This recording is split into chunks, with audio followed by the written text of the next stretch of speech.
قریش پر تو ابھی ہم لوگوں نے ایک لمبی گفتگو سنی، اگر سب لوگ حاضر رہے ہوں تو ہے نا، لیکن جو لوگ حاضر رہے ہیں ان کے لیے میں مختصراً اشارہ دے دیتا ہوں۔ ہم اور آپ یہ جانتے ہیں کہ قریش حضور کے خاندان کا نام، عموماً نام کسی شخصیت پر یا مختلف اسباب سے رکھے جاتے ہیں، تو قریش آپ کے خاندان میں کسی کا نام نہیں تھا، باپ دادا پردادا جو نسل تھی اس میں کسی کا نام نہیں تھا۔ ایک شخصیت تھی نضر بن کنانہ کی، ان کا یہ لقب تھا ان کی شخصی خوبیوں کی وجہ سے، وہ بہادر آدمی تھے، کوئی اس کا مقابلہ نہیں کر پاتا تھا اس تناظر میں۔ یہ بات کس نے بتائی ہے؟ معاویہ رضی اللہ عنہ نے عبداللہ ابن عباس رضی اللہ عنہ سے سوال کیا یہ قریش کون تھا؟ تو ابن عباس رضی اللہ عنہ نے یہ بات بتائی تھی جو روایات کے اندر ملتا ہے۔ اب اس کے بعد جو دوسری چیز سمجھنے کی ہے وہ یہ ہے کہ ان کو اتنی اہمیت کیوں دی گئی، کیوں نہیں کہا گیا اسماعیلی خاندان یا اسماعیل خاندان؟ اس لیے کہ اصل جد امجد تو وہ تھے۔ تو اس کا جو بیک گراؤنڈ ہے وہ یہ ہے کہ مکے سے جب باہر نکلے اسماعیل علیہ السلام کے خاندان کی نسل کے لوگ تو الگ الگ جگہوں پہ گئے اور تھوڑی تھوڑی تعداد میں تھے، تو وہاں کے پرانے لوگ ان کو دبا لیتے تھے۔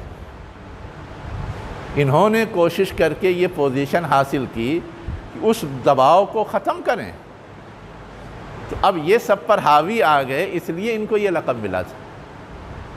اور یہ گویا ایک طرح سے پوری قوم پر، پوری نسل پر ان کا احسان تھا کہ انہوں نے اپنی پوزیشن ایسی بنائی اور ایسی دوڑ بھاگ اور کوشش کی کہ اس چیز میں وہ کامیاب ہو گئے۔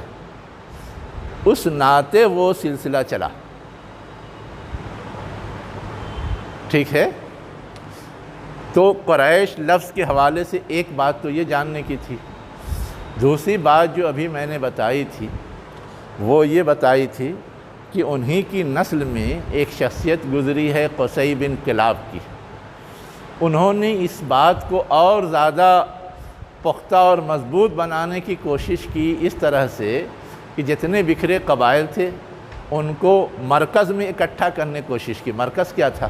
خانہ کعبہ۔ سب کو کہا کہ وہاں آؤ، وہاں آباد ہو، وہاں جو کچھ کرنا ہے کرو۔ اس طرح مختلف قبائل سے لوگ آئے، تو اب یہاں گویا مرکز میں یہ لوگ جب مختلف جگہوں سے آ گئے تو وہاں پر پہلے سے جو لوگ موجود تھے ان کے مقابلے میں یہ مضبوط قوت بن گئے اور ان سب پر یہ حاوی ہو گئے۔ تو یہ قصی بن کلاب کا کارنامہ ہے، ٹھیک ہے۔ اب یہ سب کام جو تھا کہ بکھروں کو جوڑا جائے، جو قریش نے کیا، یہ کام جو تھا کہ مختلف قبائل کو مکہ میں اکٹھا کیا جائے، یہ قصی بن کلاب نے کیا۔ اور اس کے بعد حضور کے جو پردادا تھے ہاشم، انہوں نے جو لوگ مکے میں اکٹھا ہو گئے تھے ان کی مضبوط پوزیشن بنانے کے لیے، ان کو خوشحال بنانے کے لیے تجارتی منصوبہ بنا کر کے مختلف ممالک سے تجارت کا سلسلہ شروع کیا۔ کیا کیا؟ تجارت کا سلسلہ شروع کیا، اور گویا پورے عرب میں تجارت کرنے والے، جیسے ہم یہاں کہتے ہیں نا، کچھ خاص کمیونٹی ہے جو تجارت میں بہت آگے، چاہے وہ گجراتی ہو، چاہے وہ مارواڑی ہو یا اور کوئی ہو، یہ ہمارے یہاں بوہری ہیں، بیشتر تجارت میں ہیں اور جمائیں۔ تو اس طرح کی صورتحال انہوں نے ڈیولپ کرائی، باضابطہ ایگریمنٹ کر کے، مواقع تلاش کر کے، سہولیات فراہم کر کے۔ اب یہ سارا کام جو ہوا، اس کام کا ظاہر ہے کہ فائدہ ہوا، اسی چیز کو اس میں بیان کیا گیا ہے اس سورہ میں، اور پھر ان سے یہ کہا گیا ہے کہ یہ سب کچھ جو ہوا جس کی وجہ سے تم دوسروں کے مقابلے میں معزز ہو گئے، ترقی کر گئے، سب کے لیڈر بن گئے، سب پر حاوی ہو گئے، اس کا کچھ تقاضا ہے۔ یہ بات میں نے وہاں بتائی تھی، جو میں نے مختصراً بتایا۔ اب یہاں پر ہم کو اور آپ کو جو چیز سمجھنے کی ضرورت ہے کہ یہ سب جو عمل ہوا تو منتشر لوگوں کو جوڑنے کا ہوا، اسی جوڑ کی طرف اشارہ ہے لإلاف قریش، قریش کو جوڑنے کی وجہ سے۔ جب جوڑا جاتا ہے، ایک دوسرے سے قریب آتے ہیں تو ایک دوسرے سے قربت بھی ہوتی ہے، الفت بھی ہوتی ہے، اور کیا کہتے ہیں مانوس بھی سب ہو جاتے ہیں۔ اسی لیے کوئی مانوس ہونا ترجمہ کرتا ہے، کوئی جوڑنا ترجمہ کرتا ہے، کوئی کیا کہتے ہیں ایک دوسرے سے محبت کرنا ترجمہ کرتا ہے۔ لیکن یہاں جو بیسک چیز سمجھنے کی ضرورت ہے کہ صرف بھیڑ کا جمع ہو جانا بھی اکٹھا ہونا ضرور ہے، لیکن ان کے اندر اگر محبت کی، الفت کی، قربت کی کوئی بنیاد نہیں ہو تو وہ بیکار ہے۔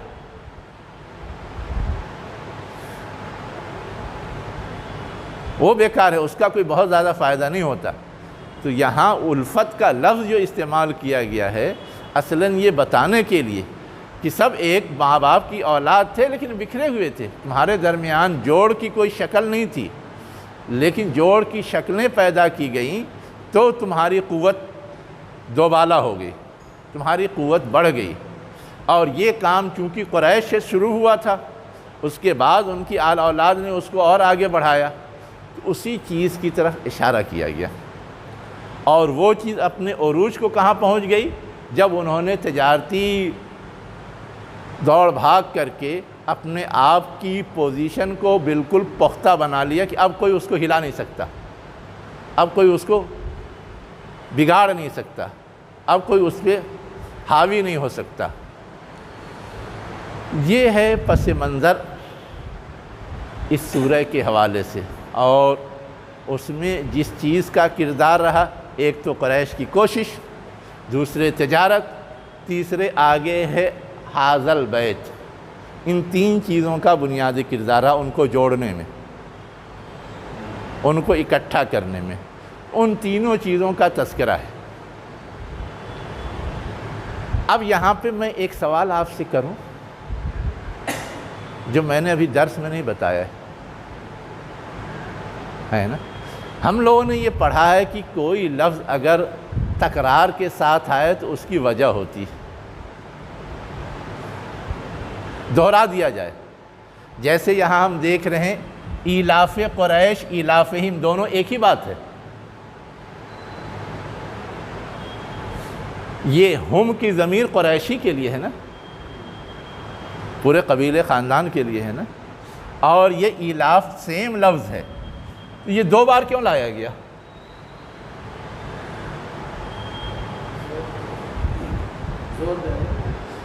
ہاں، آسان بات تو یہ کہ کوئی چیز دہرائی جائے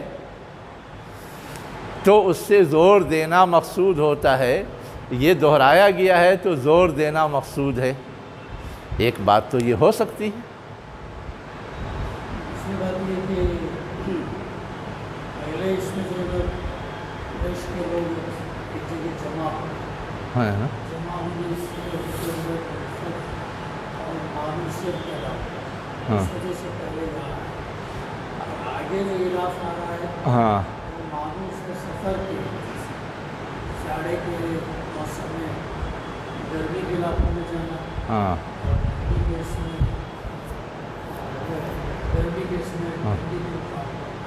یہ سفر سے بھی مانوس ہے، اس لیے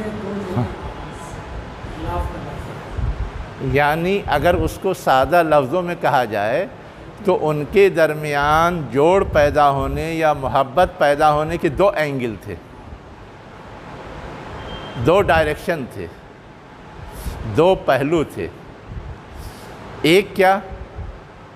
ایک تھا ادھر ادھر بکھرے ہوئے ان کو ایک جگہ اکٹھا کرنا، وہ ہے لإلاف قریش۔ اور ایک کیا تھا؟ ان سب کو بزنس میں لگا کر کے اور آگے بڑھانا۔ اس لیے کہ یہاں پہ ایلافہم کے بعد رحلۃ الشتاء والصیف جوڑا گیا ہے، جس کا تعلق ان کے باہمی تجارت سے تھا۔ ایک تجارت تو وہ ہوتی ہے کہ ہر آدمی فرداً فرداً کرے، اور ایک ہوتی ہے مشترکہ کمپنی کی شکل میں۔ تو تجارت تنہا زیادہ پھیلتی ہے، مضبوط ہوتی ہے، یا کمپنی کی شکل میں؟ ہاں، تو جو 4 بھائی تھے، چاروں بھائی نے الگ الگ ممالک سے کیا، تو 4 طرح کی چیز لے کے آتے تھے، اور یہاں سے بھی چاروں جگہ لے کے جاتے تھے۔ تو گویا پوری تجارت پر ان کا کنٹرول ہو گیا ہر جگہ کی۔ جیسے ہمارے یہاں ہے نا، ٹاٹا گروپ ہے، امبانی گروپ ہے، اڈانی گروپ ہے، ملک کے اندر بھی مختلف شعبوں میں اور ملک کے باہر بھی چھائے ہیں، دنیا کے سب سے امیر آدمی بنے بیٹھے ہیں۔ وہی حال ان کا تھا۔ یہ اصل جو دوسرا اینگل تھا، تجارتی نقطہ نظر سے کمپنی کی شکل میں اپنے آپ کو ڈیولپ کرنا، وہ کام بھی انہوں نے کیا تھا۔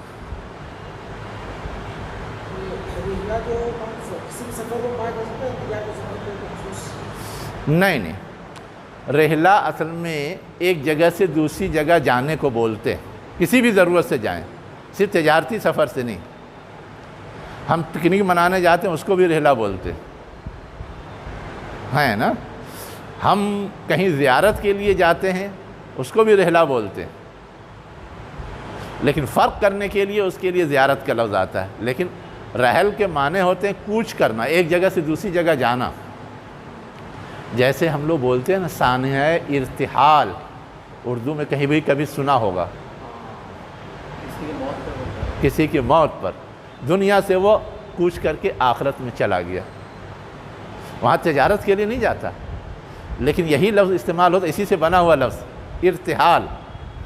رحلہ کو آپ باب افتعال میں لے جائیے، ارتحال بن جائے گا، افتعال کی شکل پر ارتحال۔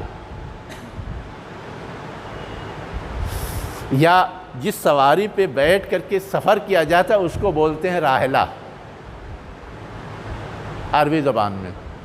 بس ہو تو، گاڑی ہو تو، ٹرین ہو تو، جہاز ہو تو، سب پہ اطلاق ہوتا ہے وہ چیز جس پہ سوار ہو کر کے ایک جگہ سے دوسری جگہ کچھ کیا جائے۔ ہاں، راحلہ، ٹھیک ہے۔ قریش کے لفظی معنی کیا ہے؟ قریش کے لفظی معنی جو ہیں وہ تو ہیں جمع کرنے، اکٹھا کرنے کے۔ قراشہ معنی ہوتا ہے کچھ چیزیں کاٹ پیٹ کر کے رکھی ہوئی ہیں، اس کو پھر جوڑ دیا جائے۔ جیسے اب بہت ساری چیزیں تیار کی جاتی ہیں نا، کاغذ کے بہت سارے ٹکڑے کاٹ کر کے پھر پھول بنایا جاتا ہے، ڈیزائن بنایا جاتا ہے، یا بانس کے بہت سارے ٹکڑے کاٹ کر کے ڈلیا بنائی جاتی ہے۔ تو جو کاٹ کر کے رکھی ہوئی چیز اس کو جوڑ دیا جائے، یہ ہے اکٹھا کر دیا جائے، یہ ہے قراشہ کے معنی۔ جب آپ ڈکشنری میں دیکھیں گے تو جمع کرنا، اکٹھا کرنا۔ لیکن اس جمع کرنے، اکٹھا کرنے میں الفت کا معنی ضروری نہیں۔ ہم کاٹ کر، جیسے اب دھان لائے، غلہ لائے، اکٹھا کر دیا، ان کے درمیان کوئی جوڑ کی شکل نہیں ہوتی۔ جوڑ کی شکل کر دی جائے تو وہ اور اچھا ہو جاتا ہے، صرف اکٹھا کرنا معنی ہوتا ہے اس کا۔ ہاں، ایلاف کی وجہ، اسی لیے ایلاف لفظ ایکسٹرا استعمال کیا گیا اس اکٹھا کرنے کے بعد ان کے درمیان تعلق کی بنیاد کو شو کرنے کے لیے۔ جیسے میاں بیوی دو اجنبی خاندان سے تعلق رکھتے ہیں، لیکن جب ان کی شادی ہوتی ہے تو جوڑا جاتا ہے نا، اور جوڑنے کے بعد ہم لوگ دعا دیتے ہیں اللہم الف بینہما، ان کے درمیان الفت پیدا کر دے۔ بہت ساری معلومات ہے جو بکھری پڑی ہوئی ہے، ان معلومات کو جوڑ کر کے کتاب تیار کی جاتی ہے۔ تیار کرنے والے کو بولتے ہیں مؤلف، جوڑنے والا۔ اس کتاب کو بولتے ہیں تالیف، جوڑی ہوئی کتاب، ٹھیک ہے۔ یہ ہے ایلاف کا مطلب۔ اور یہ تکرار کیوں آئی؟ دو اینگل کو بیان کرنے کے لیے۔ ایک بات تو یہ تھی سمجھنے کی۔ اب دوسری بات جو سمجھنے کی ہے وہ یہ ہے کہ حاضل بیت سے اشارہ تو ہم سمجھ رہے ہیں کہ خانہ کعبہ کی طرف ہے، ہے نا؟ لیکن اگر کوئی یہ دعویٰ کر دے کہ خانہ کعبہ کے علاوہ کوئی اور بیت بھی تو ہو سکتا ہے،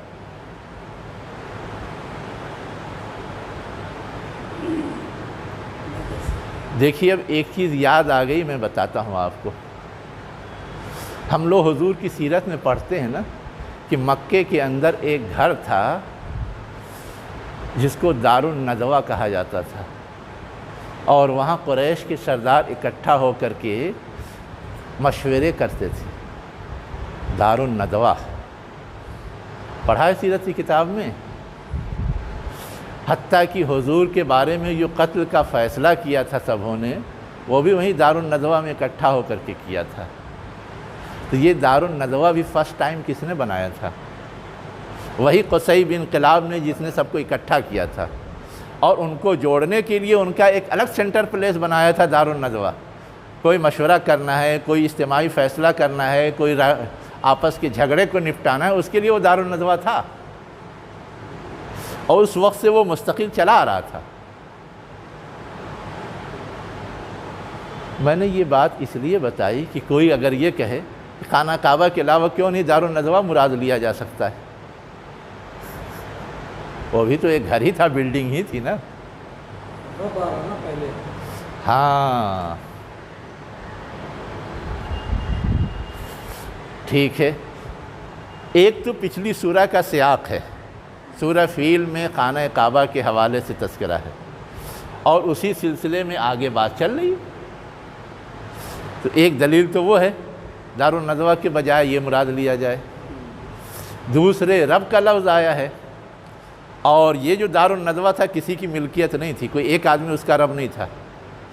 جیسے پارلیمنٹ جو ہے ملکیت تو نہیں ہے مودی جی کی، وہ تو پورے ملک کے مجموعی آبادی کی ملکیت ہے نا۔ جو حکومتی چیزیں ہوتی ہیں وہ ذمہ دار کی ملکیت نہیں ہوتی، ٹھیک ہے؟ اور رب کہتے ہیں جس کی ملکیت، رب المال، مال کا مالک کا مطلب مال کی ملکیت رکھنے والا۔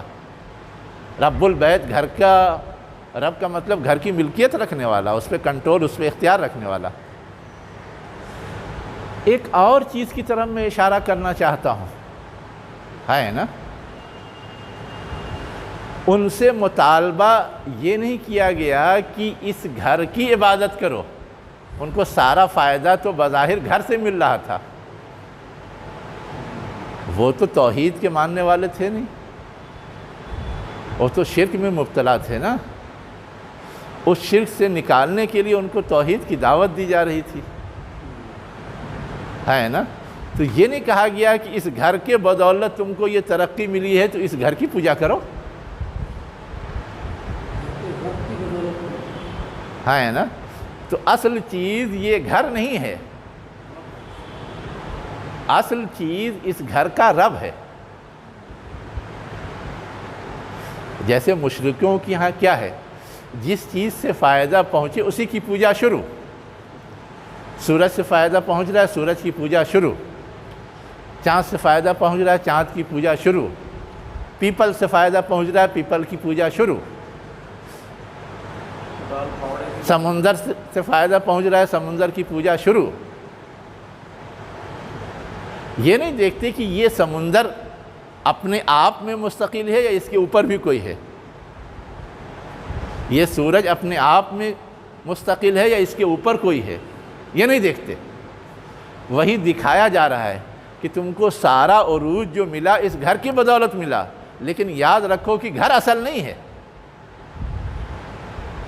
گھر کا جو مالک ہے، جس نے یہ گھر بنایا، جس نے اس گھر کو یہ حیثیت دی، جس نے اس گھر کو مبارک بنایا، مرکزیت عطا کی، اصل حیثیت تو اس کی ہے، اصل کمال تو اس کا ہے، اصل احسان تو اس کا ہے، اس کی قدردانی ہونی چاہیے۔ تو ان کا جو مشرکانہ ذہن تھا اس کو توڑنا تھا، اور اس چیز کو وہ محسوس کر رہے تھے، تازہ تازہ تجربہ گزرا تھا۔ خانہ کعبہ کو ڈھانے کے لیے لوگ آئے اب خانہ کعبہ اپنا تحفظ خود نہیں کر سکتا، اس کا مطلب یہ کہ وہ اپنے آپ میں مستقل نہیں ہے، نہ بہت پاورفل ہے۔ ان کو یہ احساس ہوا کہ ہم کچھ کر سکتے ہیں، لیکن پھر یہ احساس ہوا کہ ہم اتنی بڑی فوج کا مقابلہ نہیں کر سکتے، اس لیے کہ جو ابرہہ کا فوج تھا وہ 60,000 کا تھا، پوری تیاری سے تھا، اور ایسی تیاری سے تھا جو ان کے پاس تھا ہی نہیں۔ وہ تو ہاتھی لے کے آیا تھا، انہوں نے ہاتھی دیکھا بھی تھا یا نہیں پتہ نہیں، ہاتھی تو عرب میں ہوتا نہیں۔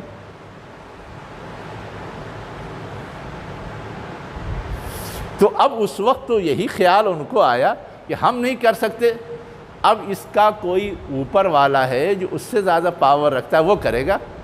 اور یہی بات کہی بھی تھی حضور کے دادا عبد المطلب سے جب ابرہہ کی بات ہوئی تو کیا ہے وہ؟ عبد المطلب پہنچا اپنا پریشر بنانے کے لیے، بہت ساری چیزوں پہ قبضہ جما لیا۔ تو عبد المطلب کے 200 اونٹ کا باڑہ تھا، اس پہ بھی قبضہ جما لیا تھا۔ اب جب وہ باڑہ پہ قبضہ جما لیا تو اب ان کے لیے مسائل تھے۔ اس نے بلایا بات کرنے کے لیے، گئے بات کرنے کے لیے، تو خانہ کعبہ کے سلسلے میں کوئی بات نہیں کی۔ بات کیا کی؟ میرے اونٹ کو جو تم نے قبضہ کر لیا ہے وہ اونٹ مجھے لوٹاؤ گے کہ نہیں؟ کیوں قبضہ کر لیا؟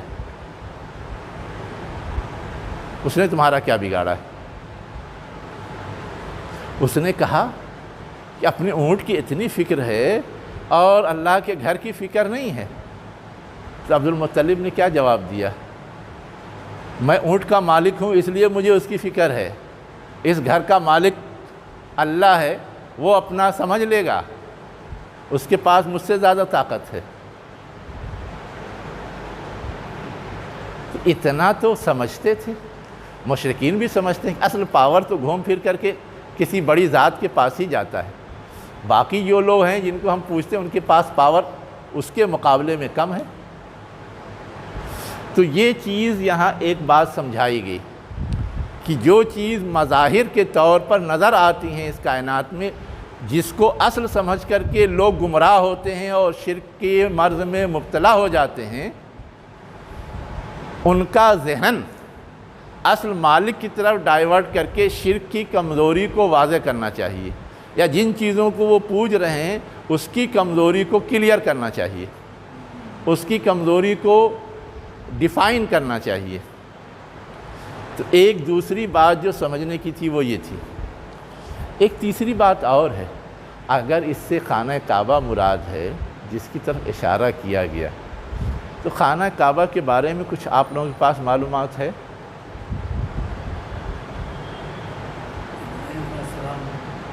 بس ہمارا قبلہ ہے یہ تو معلوم ہے، ایسا بڑا سا چوکور گھر ہے یہ بھی معلوم ہے، اس کے علاوہ بھی معلوم ہے ابراہیم علیہ السلام نے بنایا تھا یہ بھی معلوم ہے، قرآن یہ اشارہ دیتا ہے کہ ابراہیم سے پہلے بھی یہ بنا تھا جو ختم ہو گیا تھا، یہ بھی معلوم ہے۔ اس کے علاوہ بھی کچھ معلوم ہے؟ اس کے علاوہ بھی بہت ساری معلومات ہے جو نہیں معلوم۔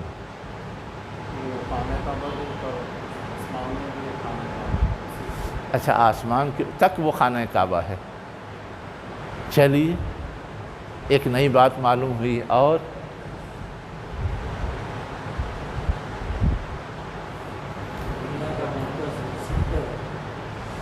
دنیا کا مرکز اور سینٹر ہے، نئی تحقیق سے یہ معلوم ہوا کہ زمین میں اگر کوئی مرکز سینٹر پلیس طے کیا جائے تو وہ وہی بنتا ہے،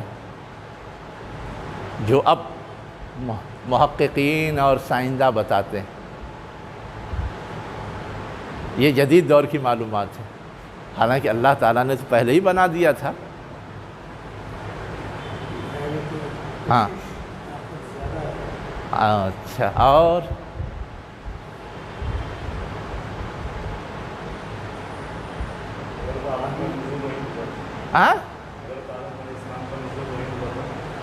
آدم علیہ السلام کا نزول یہی ہوا تھا، لیکن کسی حدیث میں نہیں لکھا ہوا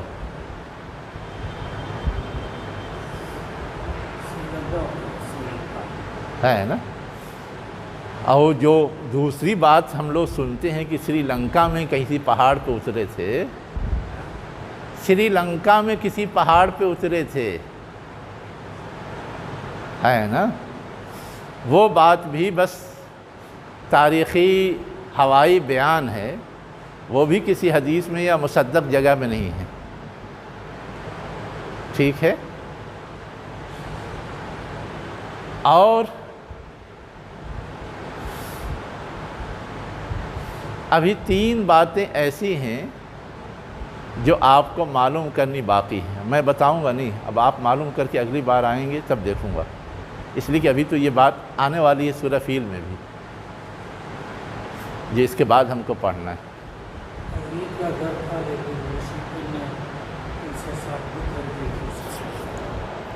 اچھا آپ نے چھیڑا، 360 بت رکھے کیسے؟ وہ 360 بت بنے کیسے؟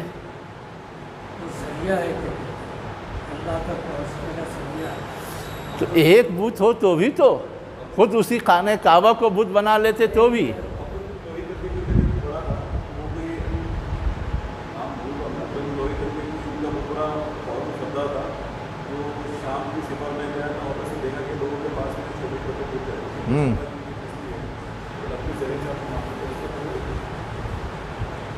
یہ سب قیاسی بات ہے، یہ سب کیا ہے؟ الگ الگ کام کے لیے الگ الگ بت تھے، تو دنیا میں 360 ہی کام ہیں کہ 360 ہی بت تھے؟ 365 کام نہیں ہو سکتے، 400 کام نہیں ہو سکتے، 400 بت نہیں ہونا چاہیے تھا۔ بالکل ملتا ہے، میں اس کا انکار نہیں کر رہا ہوں، لیکن وہ 360 پہ جا کے اٹکے کیوں؟ 360 کیوں رکھے؟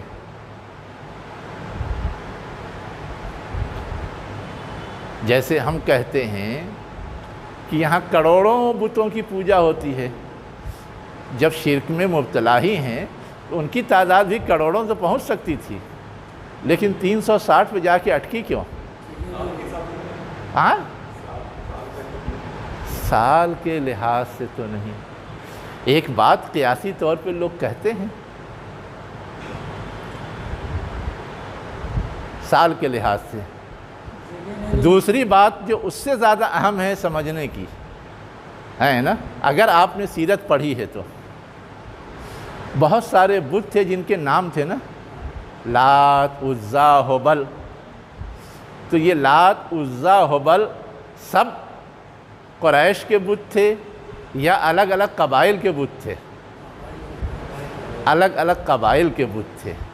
تو جس طرح لات، عزا، ہبل الگ الگ قبائل کے تھے، ویسے ہی یہ 360 بت بھی الگ الگ قبائل کے تھے، اور مکے سے سب کا جو جوڑ بنایا گیا تھا، سب کے بت رکھ کر کے،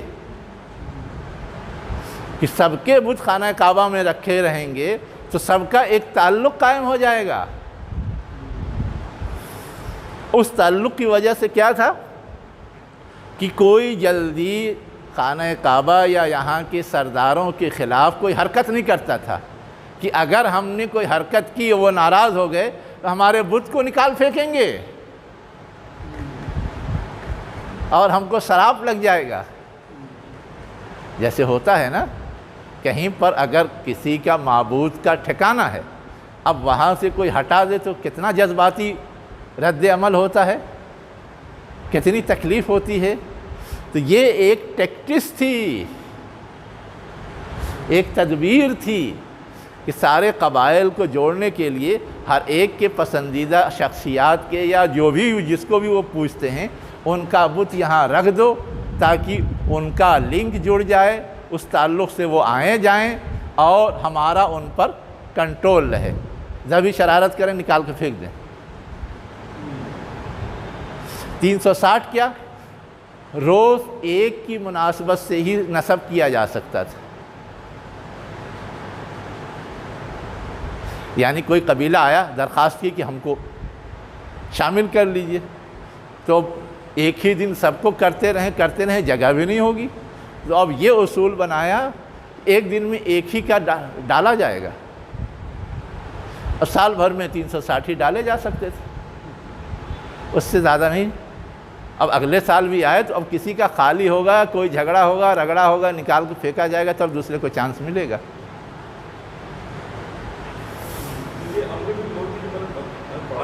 ہاں، اصل میں وہ جو بات ہے وہ یہ ہے کہ بتوں کی پوجا ان کے ہاں کیسے شروع ہوئی ہے نا۔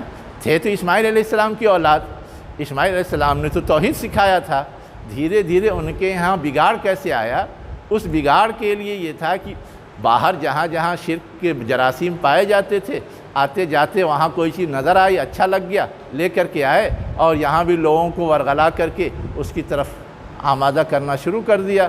تو اس طرح شروعات ہوئی ہے نا۔ میں جو بات بتا رہا ہوں شروعات کی بات نہیں بتا رہا ہوں، میں جو بتا رہا ہوں کہ شرک تو پایا ہی جاتا تھا ان کے ہاں، اور جو جہاں تھے وہاں ان کا اپنا اپنا معبود تھا، لیکن ان کو خانہ کعبہ سے لنک کرنے کے لیے سب کے بت کا مجسمہ خانہ کعبہ کے اندر ڈال دیا گیا، جس سے وہ اس سے لنک ہو گئے۔ ہاں، ہمارا جو سال ہے 360 ہے نا، 365 تو انگریزی سال ہے۔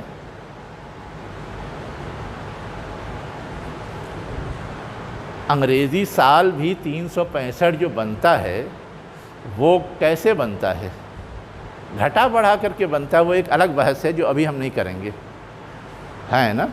اور یہ جو 360 ہے اس میں بھی دنوں کا کم بیش ہوتا ہے 31 اور 30 کے مہینے کی وجہ سے، لیکن ایک رف آئیڈیا ہے 360۔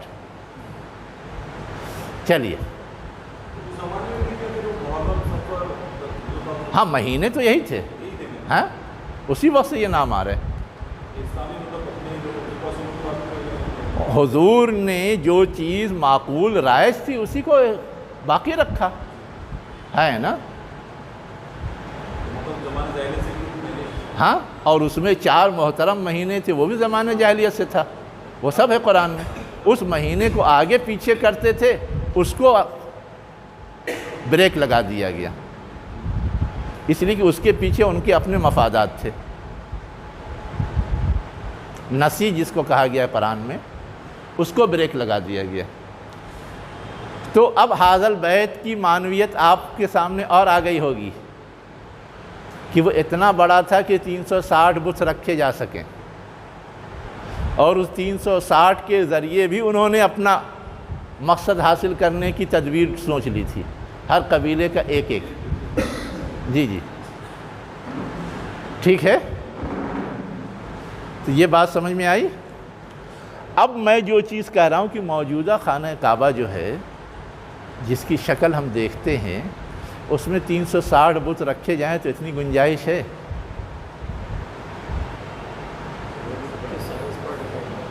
ہاں، تاریخ میں ایک چیز اور ملتی ہے کہ خانہ کعبہ کا جو موجودہ ڈھانچہ ہے وہ مکمل ڈھانچہ نہیں ہے، اس کے بغل میں ایک جگہ چھوٹی ہوئی ہے جو ڈھانچے کی شکل میں نہیں، ایسی چھوٹی دیوار یا بنیاد کی شکل میں، جسے حتیم کہا جاتا ہے، وہ بھی اصلاً خانہ کعبہ ہی کا پارٹ ہے۔ پڑھتے ہیں نا، اب اس پارٹ کو جوڑ دیں تو وہ کتنا بڑا ہو جائے گا؟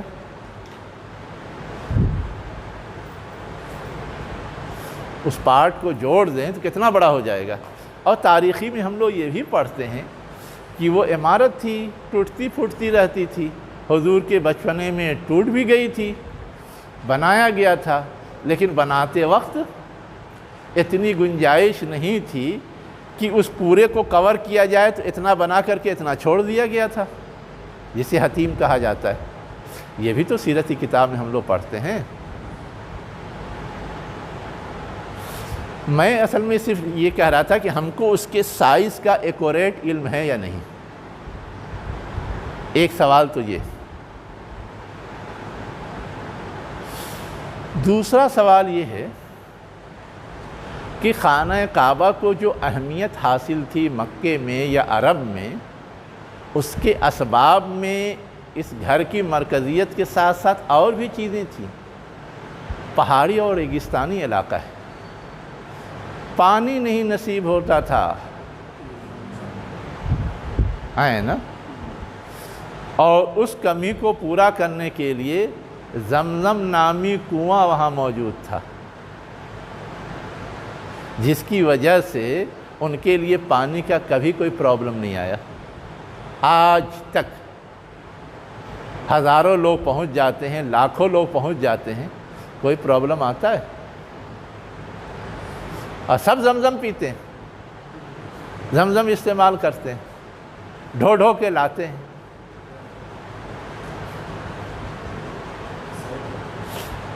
جیسے آپ اس کو اب دوسرے اینگل سے سمجھیے تو آپ کو خوب سمجھ میں آئے گا۔ پورے ملک میں جگہیں بہت ساری ہیں، شہر بھی بہت سارے ہیں، لیکن سب سے زیادہ بھیڑ بمبئی میں کیوں ہے؟ یہاں ملنے والی سہولیات جس کے ذریعے آگے بڑھنے کا اسکوپ زیادہ ہوتا ہے، اسی لیے سب سے زیادہ بھیڑ یہاں ہے نا۔ اتنی بھیڑ تو کہیں نہیں۔ کسی زمانے میں اس کے ٹکر میں کلکتہ تھا، انگریزوں کے زمانے میں بزنس پلیس انہوں نے اس کو بھی بنایا تھا، ہے نا، لیکن اس زمانے اور آج کے زمانے میں فرق یہ ہے، اس زمانے میں آمد و رفت کے لیے پانی کے جہاز کا استعمال زیادہ ہوتا تھا، ہے نا، تو پانی کے جہاز کے استعمال کے لیے جو جگہیں زیادہ سوٹ کرتی تھی وہیں بڑی ہو گئی تھی، چاہے وہ کلکتہ ہو، چاہے وہ مدراس ہو، چاہے وہ بمبئی ہو، چاہے وہ کراچی ہو، یہی بڑے تجارتی ٹھکانے تھے پہلے۔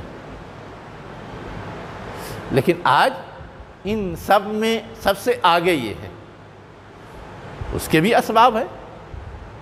تو ویسے ہی لوگ مکہ کی طرف جو کشش محسوس کرتے تھے، خانہ کعبہ ایک مذہبی تناظر میں اپنی جگہ ٹھیک ہے، لیکن جو انسانی ضروریات ہے بیسک، کھانا پانی ہے نا، اس کے تناظر میں بھی مکہ ایک سیف پلیس تھا۔ سیف پلیس کیسے تھا؟ پانی کا مسئلہ تو یہ ہے، اور کھانے کا مسئلہ، ان کی تجارت کی بدولت ہر چیز آسانی سے وہاں آتی تھی، اس لیے کہ تجارت پہ وہ حاوی تھے۔ جیسے دنیا بھر کی چیز بمبئی میں آپ کو سال بھر ملے گی، کیا پھل، کیا سبزی، کیا دوسری چیزیں، لیکن آپ گاؤں دیہات میں چلے جائیں تو موسم میں تو ملے گا، سال بھر نہیں ملے گا۔ اب آپ کو آم کھانا ہے، سیب کھانا ہے، انگور کھانا ہے، گاؤں میں آپ کو ہمیشہ نہیں ملے گا، سیزن میں ملے گا، لیکن بمبئی میں آپ کو سال بھر ملے گا۔ وہی حال مکے کا تھا۔ ہاں ہاں ہے نا، یہاں تو یہ ہے کہ تاریخ میں ایسے ادوار بھی گزرے ہیں کہ پانی کا پرابلم آیا تو اعلان کیا گیا، بمبئی خالی کرو، جاؤ بھاگو یہاں سے، ہے، اور ہمیشہ ڈر لگا رہتا ہے کہ اگر بارش نہیں ہوئی، پانی کم پڑے گا تو آخری سال میں پتہ نہیں کیا حکم گورنمنٹ کا یا کارپوریشن کا جاری ہو جائے گا۔ ساری سہولیات کے باوجود ابھی یہ حال ہے، اور وہاں کبھی یہ حال ہے؟ کبھی نہیں رہا۔ ہاں ایک تاریخی ریکارڈ ہے کہ اپنی غفلت کی وجہ سے زمزم کے کنویں کو انہوں نے ڈھک دیا، وہ چھپ گیا، اس سے ملنے والا پانی نہیں مل رہا تھا تو پریشان ہوئے، تو محنت کر کر کے ڈھونڈ کر کے پھر دوبارہ اس کو چالو کیا۔ یہ تو ہے تاریخی ریکارڈ میں۔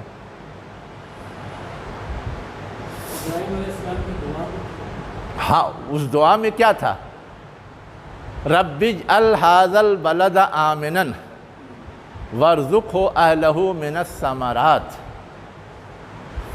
اے ہمارے رب تو اس شہر کو امن والا بنا دے، وارزقہ اہلہ، اور یہاں کے رہنے والوں کو ان کا رزق دے پھلوں کی شکل میں۔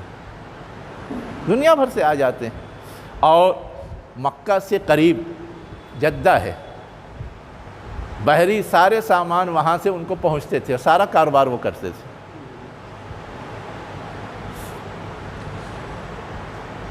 میں نے یہ بات صرف آپ کے سامنے اس لیے رکھی نا کہ ہم لوگ جو صرف مذہبی نقطہ نظر سے سوچتے ہیں تو غیر کو سمجھانا مشکل ہو جاتا ہے،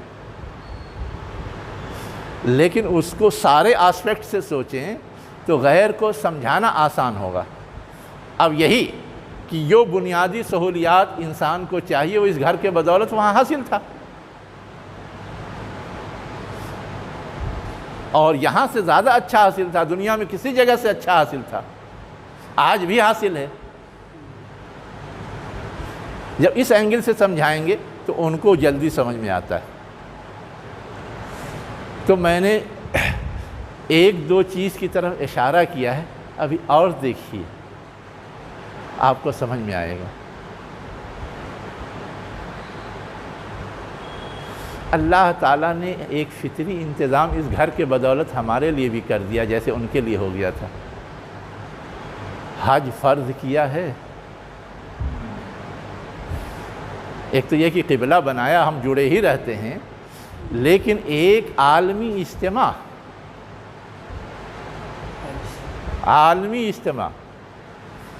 جو آج کی تاریخ میں دنیا کی کوئی قوم نہیں کر پاتی، ہر سال کوئی قوم کتنی ایڈوانس ہو، کتنی وسائل ہوں، کتنی پھیلے ہوئے ہوں،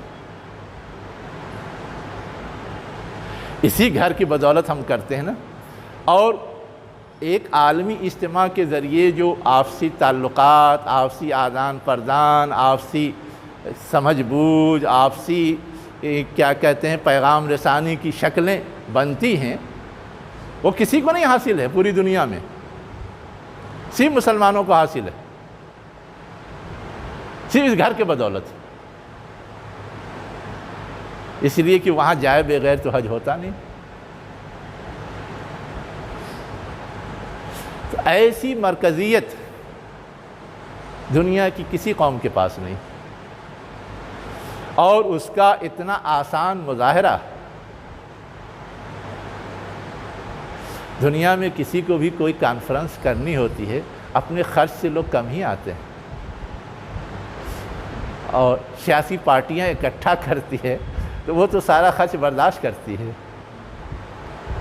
لیکن اسلام نے ایسا فطری نظام دیا ہے کہ لوگ اپنے خرچ سے آتے ہیں، کوئی خرچ نہیں کرنا ہے، وہاں بھی جو خرچ ہوگا اس میں ہمارا شیئر۔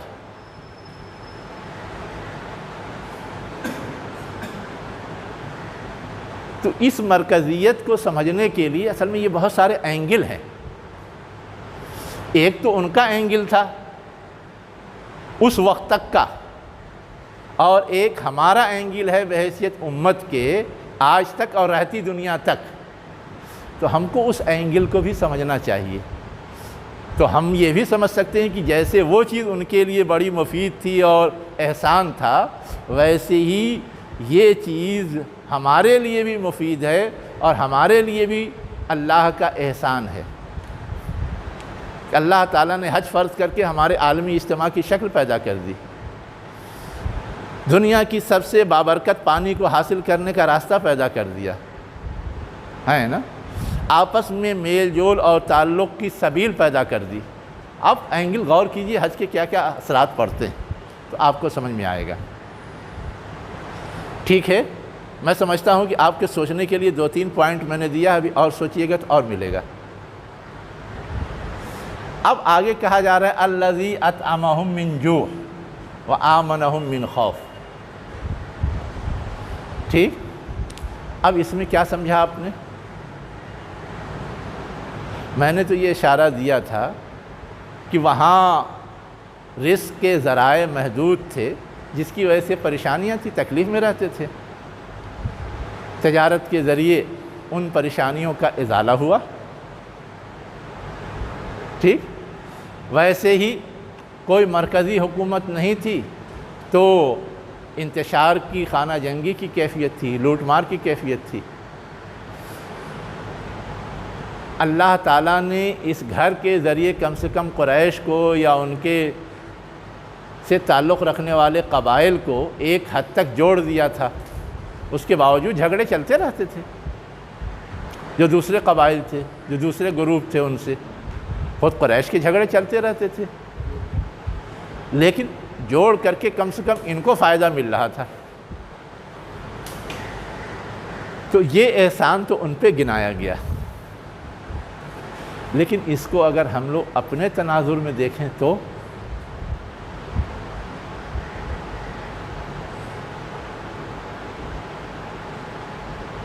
دماغ لڑانے کی بات ہے۔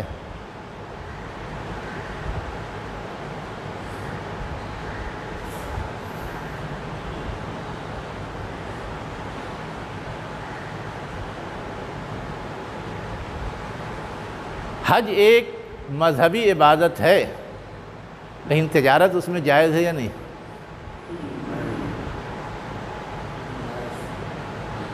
آج بھی کہیں کوئی بڑی اچھی اور قیمتی چیز ہے، وہ ہم وہاں لے کر کے جائیں اور بیچیں تو جتنا یہاں نفع کمائیں گے اتنا ہی وہاں کمائیں گے، اس سے زیادہ کمائیں گے۔ اب آپ حج کا حج بھی کیجئے، تجارت بھی کیجئے، آپ کو جو کیا کہتے ہیں روزی کی ضرورت ہے، اس روزی کی تکمیل ہوگی یا نہیں؟ اب کرتی ہے دنیا۔ ہمارے یہاں یہ ذہن بن گیا ہے کہ جا رہے ہیں حج کرنے کے لیے تو کوئی اور کام نہیں ہوگا، ہاں،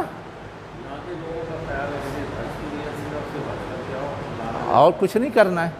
لیکن قرآن اور احادیث میں تو باضابطہ اس کی اجازت ہے، اسی لیے اجازت ہے کہ لوگ اپنے آبزرویشن سے کچھ بھی ایک طریقہ طے کر لیتے ہیں۔ حالانکہ وسیع تر مفاد میں بڑی گنجائشیں ہیں، بڑے دروازے کھلے ہوئے ہیں، پابند نہیں بنایا گیا کہ لامحالہ تجارت کرو، لیکن اگر ضرورت ہے تو کرو گے تو فائدہ ہی ہوگا۔ اور کم سے کم اتنا تو ہوتا ہے کہ دنیا بھر میں جو بھی نئی چیز تیار ہوتی ہے وہاں پہنچ تو جاتی ہے ایک جگہ۔ حج کرنے جانے والے چاہے تجارت نہ کریں لیکن لے کے جاتے ہیں تو وہاں تو پہنچ جاتی ہے، اور دنیا دیکھ لیتی ہے کہ ارے یہ بھی کوئی چیز ہے، یہ بھی ایسی چیز ہے، یہ کام بھی ایسے ہوتا ہے، یہ آسانی ایسے پیدا ہو جاتی ہے۔ ساری چیزوں کا تو دیکھتے ہیں نا۔ ساری سائنسی تحقیقات عرب میں کچھ نہیں ہوئی پوری تاریخ میں، یعنی مکے کے اندر۔ عرب میں جو حکومتیں رہیں، مسلم حکومتیں، کوفہ، بصرہ، ایران، عراق، جہاں بھی رہی وہاں ہوتا رہا سب، ہے نا، لیکن مکے کے اندر تو کچھ نہیں ہوا۔ ہے کوئی تاریخ کہ کوئی سائنسی ایجاد مکے میں ہوئی ہو؟ لیکن جتنی چیزیں بھی دنیا میں ایجاد ہوئیں سب وہاں پہنچی ہیں۔ آج بھی ایڈوانس سے ایڈوانس ٹیکنالوجی پہلے وہاں پہنچتی ہے۔ اللہ تعالیٰ نے ایسی شکل پیدا کر دی، ایڈوانس سے ایڈوانس ٹیکنالوجی۔ اب جب وہاں پہنچ گئی اور ساری دنیا کے لوگوں نے مشاہدہ کر لیا تو ہر ایک اس کو اپنے فائدے کے لیے یوز کرنے کے لیے سوچے گا کہ نہیں، اور سوچے گا، اپنائے گا تو اس سے اس کو آگے بڑھنے کے چانس ملیں گے یا نہیں، وہ اصل سمجھنے کی چیز ہے۔ تو آج بھی یہ دروازہ کھلا ہوا ہے۔ اور دیکھیے یہ جو آمد و رفت ہوتی ہے، آنا جانا ہوتا ہے، اس کے انتظامات ہوتے ہیں، اس سے کتنے لوگ جڑ کر کے اپنی ضرورتوں کی تکمیل کر لیتے ہیں، ہم اور آپ اندازہ نہیں لگا سکتے۔ صرف ایک قربانی کا تجزیہ کر لیجئے، ایک عمل ہوتا ہے قربانی کا، وہاں 30 لاکھ جانور ذبح ہوتے ہیں اگر 30 لاکھ حجاج گئے تو، اور اگر انہوں نے اپنے باپ دادا کے نام سے نفل کرنا شروع کر دیا تو، اور ورنہ جتنے لوگ ہیں اتنا تو کرتے ہی کرتے ہیں۔ اب یہ کتنا بڑا بزنس ہے جو ہوتا ہے وہاں، اور اس بزنس میں صرف وہیں کے لوگ نہیں شریک ہیں، اس لیے کہ اتنا مکے کے اندر نہیں پیدا ہو جاتا، اتنا عرب کے اندر نہیں پیدا ہو جاتا، پوری دنیا سے اکٹھا کیا جاتا ہے۔ تو شکل ایسی بنا دی۔ ویسے ہی آمنہم من خوف، ایک تو یہ کہ فطری طور پہ وہاں جانے کے بعد جو سکون ملتا ہے، جو ذہنی بوجھ دور ہوتا ہے، لیکن اس کو جو امن کا شہر بنایا گیا، جب سے بنایا گیا اس وقت سے آج تک جتنا پرامن وہ رہا ہے اتنا پرامن دنیا میں کوئی اور مقام ہے؟ جتنی آپ تاریخ جانتے ہو آپ انالیسس کر کے بتائیے، پوری تاریخ میں۔ ہم لوگ بمبئی میں رہتے ہیں نا، بمبئی میں کتنی حکومتیں بدلی ہیں اور کتنی لڑائیاں ہوئی ہیں۔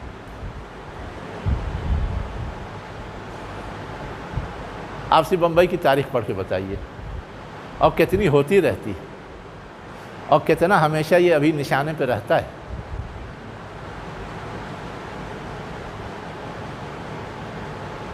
کتنا رہتا ہے؟ ممبئی کو پرامن شہر کہا جا سکتا ہے، ساری کوشش کے باوجود کوئی گارنٹی نہیں ہے کہ کب کیا ہو جائے، کوئی گارنٹی نہیں، لیکن وہاں جانے کا مطلب 100% گارنٹی ہے کہ کچھ نہیں ہوگا۔ آج کی ڈیٹ میں بھی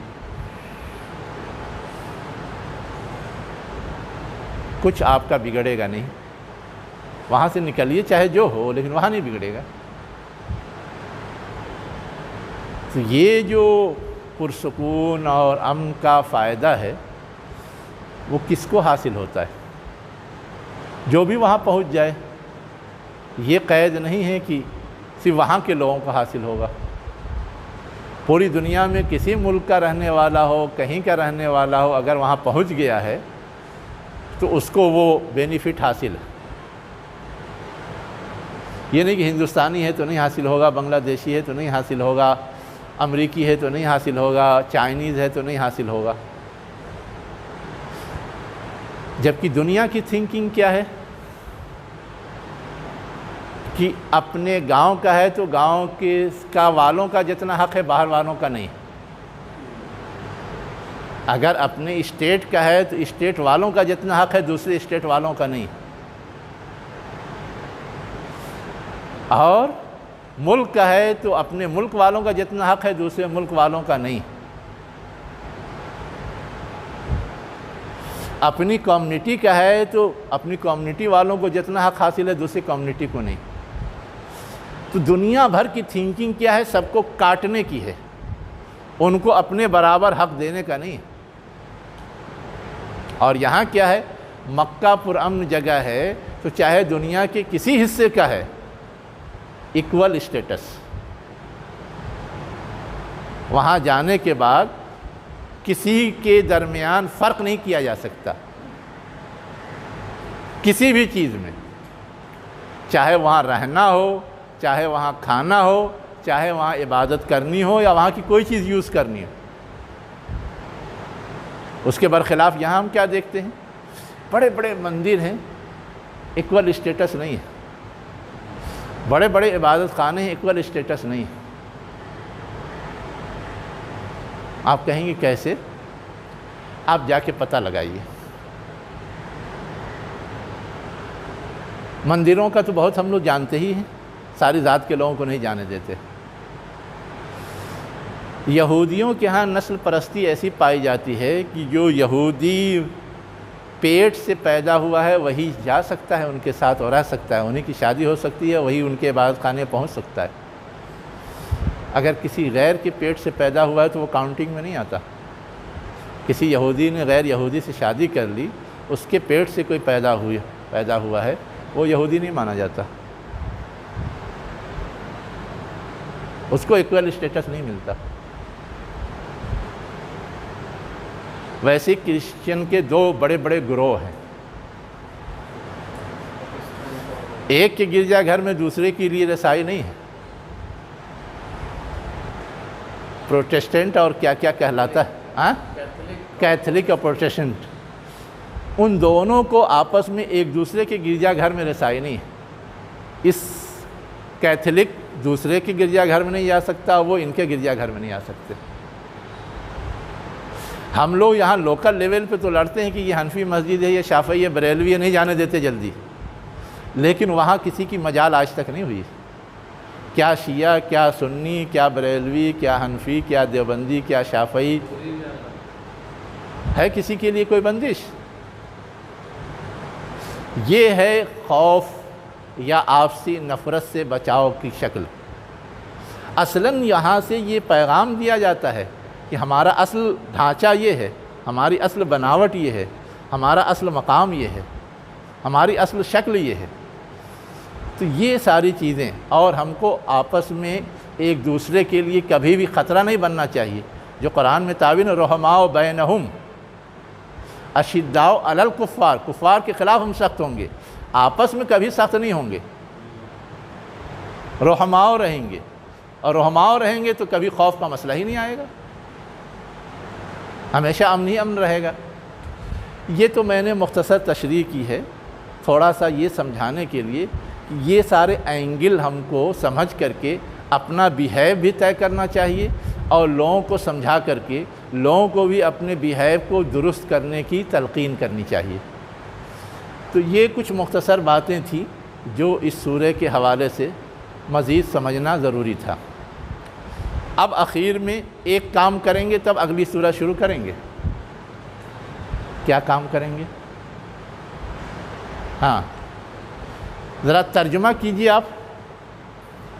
اتنا سب سمجھنے کے بعد اب کر لیتے ہیں یا نہیں، ذرا دیکھیں نا۔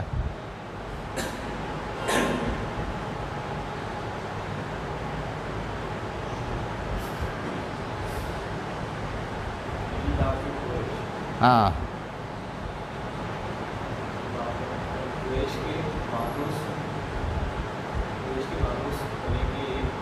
ہونے کی وجہ سے، لام حرف جر ضرور ہے، لیکن حرف جر مختلف طرح کے معنی دیتا ہے، جس میں ایک معنی علت، ریزن،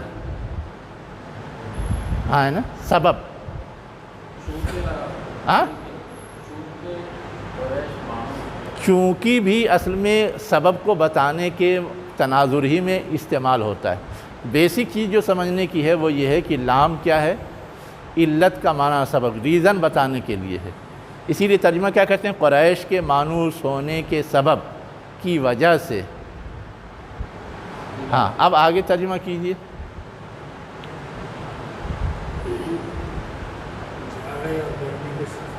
ہاں، آگے والا ترجمہ کیجئے۔ ایلافہم رحلۃ الشتاء والصیف۔ ہاں، پہلے ترجمہ کیجئے کیا کریں گے، اس کے بعد میں بتاتا ہوں دوبارہ کیوں آیا ہے۔ تھوڑا اشارہ تو میں نے پہلے دیا تھا، لیکن ابھی ایک اشارہ آپ گرامر کے لحاظ سے سمجھنا چاہتے ہیں وہ دے دوں گا۔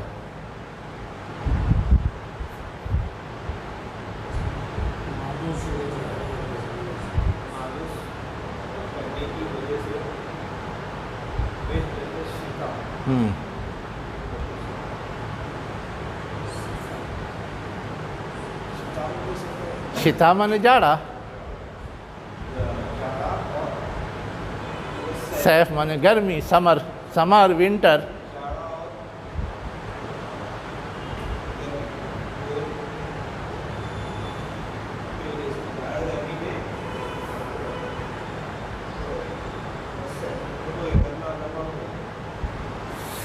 اب دیکھیے دو چیز ہے جو گرامر کے لحاظ سے سمجھنے کی۔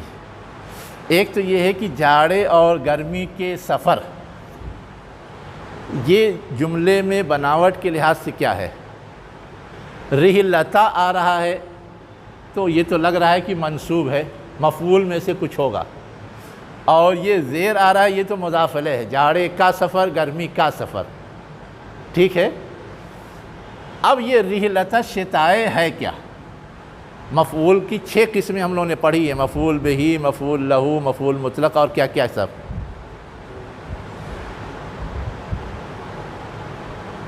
کون سی قسم ہے؟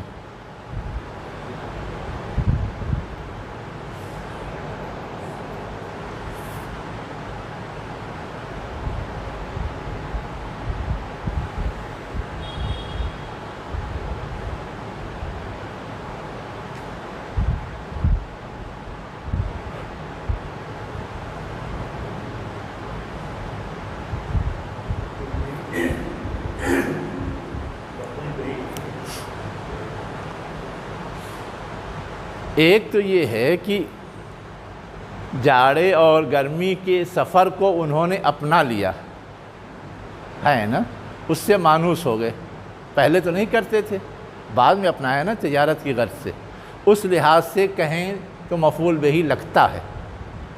لیکن ایک چیز یہ بھی ہے کہ یہ کام جو وہ کرتے تھے یہ ٹائم کی نشاندہی بھی کر رہا ہے۔ کس کی؟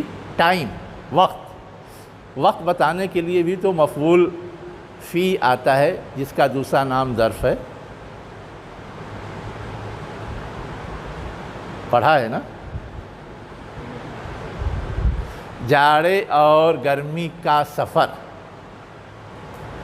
یہی ہے نا؟ تو بعض لوگ اسے مفعول فی یعنی ظرف قرار دیتے ہیں، جاڑے اور گرمی جو ٹائم کی نشاندہی کریں اس تناظر میں، اور بعض لوگ رحلہ کا لحاظ کر کے مفعول کہتے ہیں۔ ٹھیک ہے؟ ہاں، آپ ترجمہ کیجئے آگے، فَلْيَعْبُدُوا۔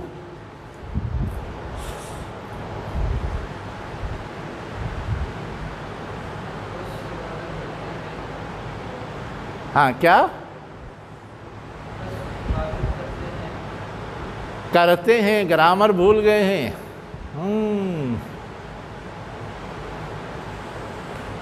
کیا ترجمہ ہے؟ فا مانے پس، لے یعبدو کیا ترجمہ ہونا چاہیے؟ ہاں، ہم لوگوں نے جو مضارع اخف پڑھا ہے نا، اس میں پڑھا ہے لم یفعل اس نے نہیں کیا، لما یفعل اس نے نہیں کیا، پھر کیا پڑھا ہے؟ لے یفعل، اس کو کرنا چاہیے، تو وہی لے یفعل ہے، فا کے ساتھ جڑ گیا ہے تو فل یعبدو پڑھتے ہیں، اگر فا نہیں ہوتا تو لے یعبدو پڑھتے۔ جب کوئی حرف سکون ہوتا ہے تو پڑھنے کے لیے زیر لگتا ہے، تو اس لیے لے یفعل وہاں ہے، لیکن یہاں جب پہلے سے آ گیا تو جیسے ال ہم لگاتے ہیں اور آگے سے جوڑتے ہیں تو الف نہیں پڑھتے، جیسے اللہ ہے، لام لگا دیا للہ پڑھتے ہیں، الف نہیں پڑھتے، ہے نا؟ تو اب یہ جو یہاں سمجھنے کی چیز ہے وہ یہ کہ یہ اصلاً کسی کام کو کرنے کی ترغیب دینے کا معنی ہے، پس چاہیے کہ وہ عبادت کریں اس گھر کے رب کی۔ تو گرامر کے لحاظ سے ہم لوگ سمجھ پا رہے ہیں نہیں سمجھ پا رہے ہیں، اس کے لیے میں نے ابھی یہ ٹرائل شروع کیا ہے، جب پڑھا ہے کتاب۔ ہاں، اب اس کے بعد کیا ہے؟ الذی اطعمہم من جوع، آپ ترجمہ بتائیے۔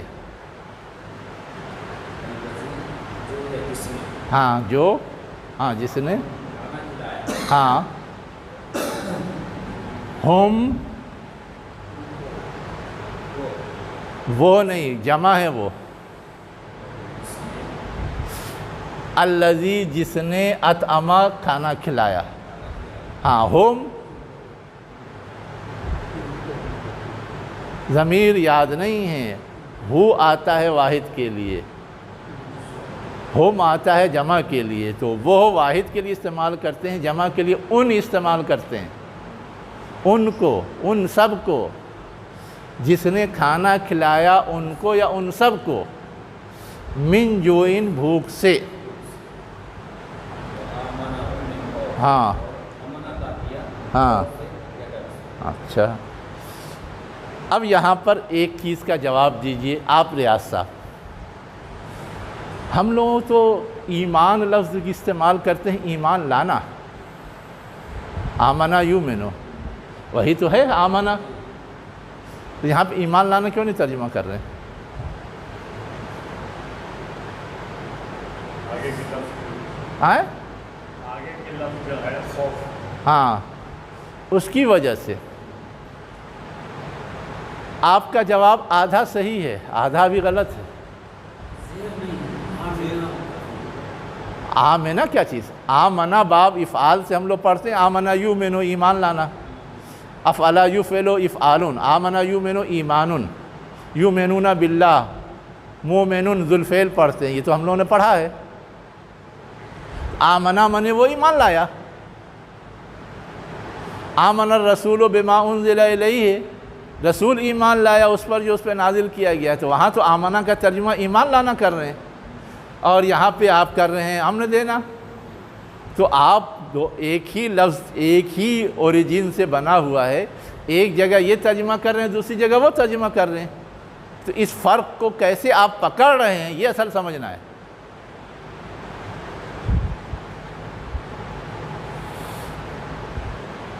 اب دیکھیے، اس چیز کو پکڑنے یا بتانے کے لیے آپ کو تھوڑی سی ڈکشنری سے مدد لینی پڑے گی۔ ڈکشنری میں جب کھولیں گے تو آپ کو یہ ملے گا، ہے نا، کہ آمنہ کے بعد بے پریپوزیشن آتا ہے تو معنی ہوتا ہے ایمان لانا۔ آمن الرسول بما انزل، بے آ رہا ہے، ایمان باللہ، ایمان بالملائکہ، ایمان بالآخرہ، تب ایمان ترجمہ کرتے ہیں۔ یہاں پر جو آ رہا ہے کہیں بے نہیں ہے، یہاں ہم آ رہا ہے اس کے بعد، بے کے بغیر، تو یہ ایمان لانے والا معنی دینے کے لیے نہیں ہے، یہ ایک الگ معنی دے رہا ہے امن دینے کا۔ اوریجن وہی ہے، لیکن آگے پیچھے جڑنے سے معنی میں فرق پڑتا ہے۔ جیسے ہم کیا بولتے ہیں، سی دیکھنا، اور سی آف کیا معنی؟ رخصت کرنا، معنی فرق پڑا۔ سی تو وہی ہے، سی آف کی وجہ سے اس کا معنی الگ ہو گیا، اس کا معنی الگ ہو گیا۔ تو ویسے ہی آمنہ کے بعد بے حرف جر ہے، جیسے یہاں آف آیا ہے تو اس کا معنی ایمان لانا ہے، اور بے نہیں آئے سیدھے سیدھے مفعول آئے تو اس کا معنی امن دینا ہوگا۔ ٹھیک ہے؟ تو تھوڑا سا ہم لوگ جو ہماری بیسک چیز ہے نا، اس بیسک کے لحاظ سے بھی سمجھنے کی کوشش کریں، اور اس طرح کا فرق آتا ہے تو کیوں آتا ہے اس کو بھی سمجھنے کی کوشش کریں، تو ہم لوگ اور زیادہ پختہ ہوں گے علم میں۔ اس لیے میں نے تھوڑا سا یہ آپ کو آگے دہرا دیا ہے۔ ہو گیا؟ اب جو اگلی سورہ پڑھنا ہے اس میں صرف 3 لفظ ہے جس کا معنی آپ نہیں جانتے، اس 3 لفظ کا معنی لکھ لیجئے، ہو جائے گا آپ کا آج کا سبق ختم۔